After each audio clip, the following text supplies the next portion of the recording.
Nakakita ka na ba ng pagkain na umaapoy? Ang itlog na nilaga sa ihi ng tao. Tara na't samahan niyo ako sa panibagong episode ng mga bagay na maaaring hindi mo pa alam. Mga video at larawan na siguradong makadaragdag ng kaalaman. Lahat ng yan dito lang sa iJUANTV.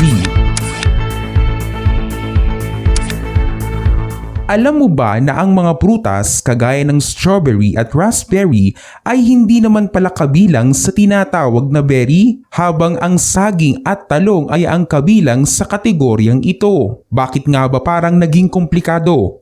Ayon sa mga botanist, para mabilang sa tinatawag na berry ay kailangan ng tatlong criteria. Una, kailangan na mayroon itong 3 fleshy layers, ang outer skin o esocarp, fleshy middle o ang mesocarp at ang innermost part kung saan dito nakakapit ang mga buto na tinatawag na endocarp. Pangalawa, kinakailangan na mayroong 2 o higit pang mga buto para matawag na berry.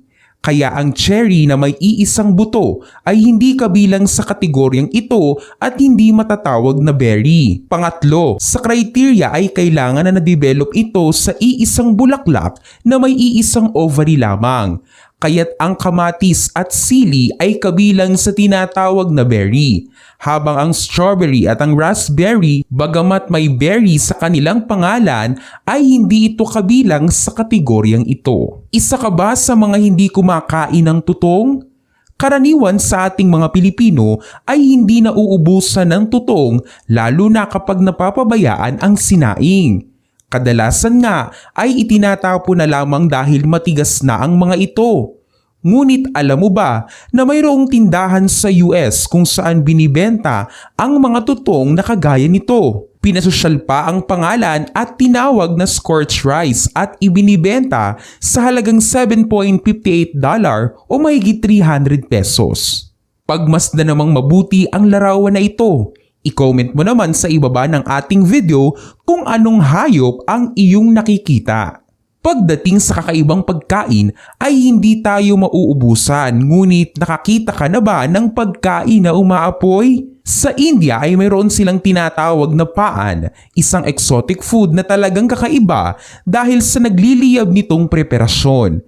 Gamit ang tinatawag na betel leaf ay ito ang nagsisilbing wrapper upang ibalot ang iba't ibang ingredients kagaya ng cloves, areca nut, red kata paste, dried fruits, spices at iba pang mga pangpalasa. Mayroon ding iba't ibang flavors kagaya ng chocolate, butterscotch at strawberry paan. Kapag kumpleto na ang ingredients ay tsaka sisindihan ang ibabaw nito at kapag nagliliyab na ay agad itong isusubo sa bibig ng customer.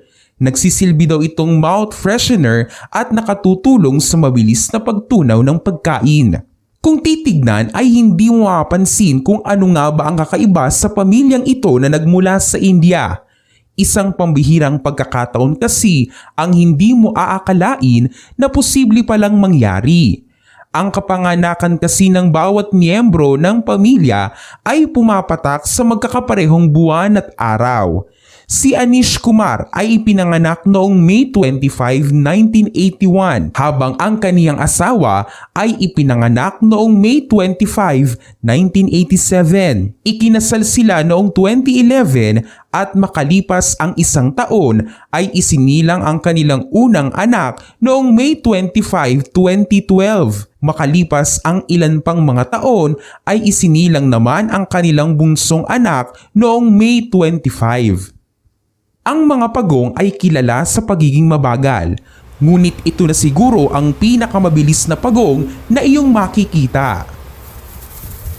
Wow, that's fast.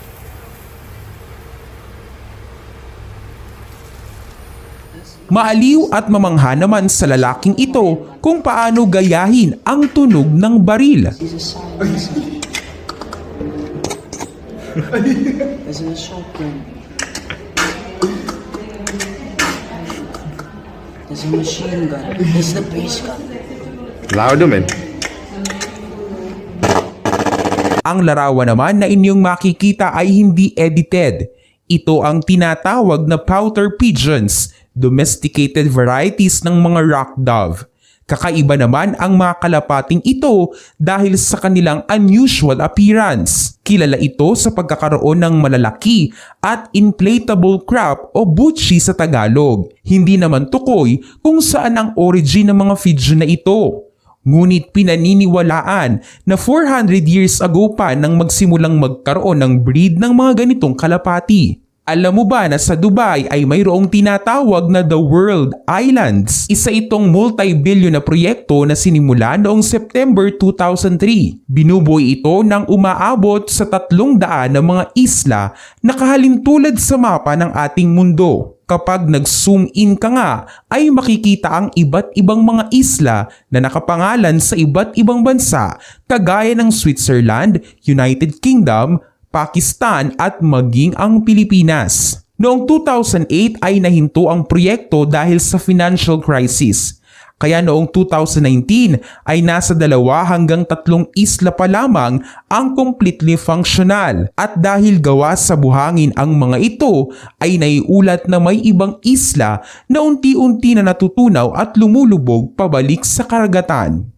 Ang larawan naman na inyong nakikita ay isang klase ng itlog na mula sa Port Jackson shark, isang species ng pating na nangingitlog.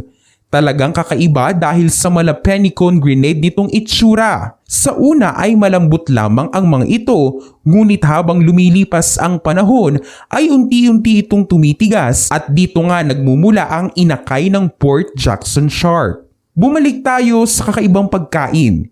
Ito na siguro ang pagkain na hindi mo na naisin na kakainin. Kung titignan ay tila normal na itlog lamang ang mga ito. Ito ang tinatawag na virgin boy eggs, isang Chinese delicacy kung saan ay inilalaga ang mga itlog gamit ang ihi ng mga lalaki na nasa edad na 10 pababa. Kinukolekta ng mga vendors ang ihi mula sa eskwelahan at mga bahay-bahay upang dito ilaga ang itlog. Mabango raw ang mga itlog na kagaya nito ayon kay JAYON, isang 51 years old na may-ari ng sikat na Virgin Boy Egg Stalls. Pinaniniwala ang nakatutulong ito upang lumakas ang katawan, blood circulation at makaiwas sa heat stroke. Sa unang tingin ay aakalain mong waterfalls ang nasa video. Ngunit ang iyong nakikita ay hindi tubig kundi buhangin. Ang video na ito ay kuha sa Saudi Arabia na tinatawag na sunfall, isang phenomenon kung saan ang mga pinong buhangin ay dumadaloy mula sa itaas na parang tubig. Isa pa sa pinaka-interesting na bagay na ating pag-uusapan ay ang tinatawag na aerogel. Ito rin ang tinatawag na world's lightest solid na naimbento ni Samuel Stephens Kistler noong 1931. Sa sobrang gaan at transparent ka ng bagay na ito ay halos hindi makita at maramdaman kapag hinawakan. Siguro ay na-curious ka sa kung ano nga ba ang texture ng bagay na ito kapag hinahawakan. Gawa ito sa gel kung saan sa pamamagitan ng tinatawag na supercritical drying ay tinatanggal ang liquid components at pinalitan ng gas. At dahil sa kakaibang texture at itsura ay tinatawag din itong solid smoke, solid cloud o di naman kaya ay solid air. Maraming salamat sa patuloy na pagsuporta kaya shout out kay Ivan Año-Nuevo, Ivan Gaming, Cerato and Rasalo Family, Charnold Besana Flores, Jeremy Satago mula sa Israel, John Deo Serbo, Jared, Sashi, Von at Grayson, Luis Balambao, Batang Biyahero at Explorer TV. Gamitin lamang ang hashtag everyone's channel at ang may pinakamagandang comment ang makaka-receive ng shoutout sa mga susunod nating video.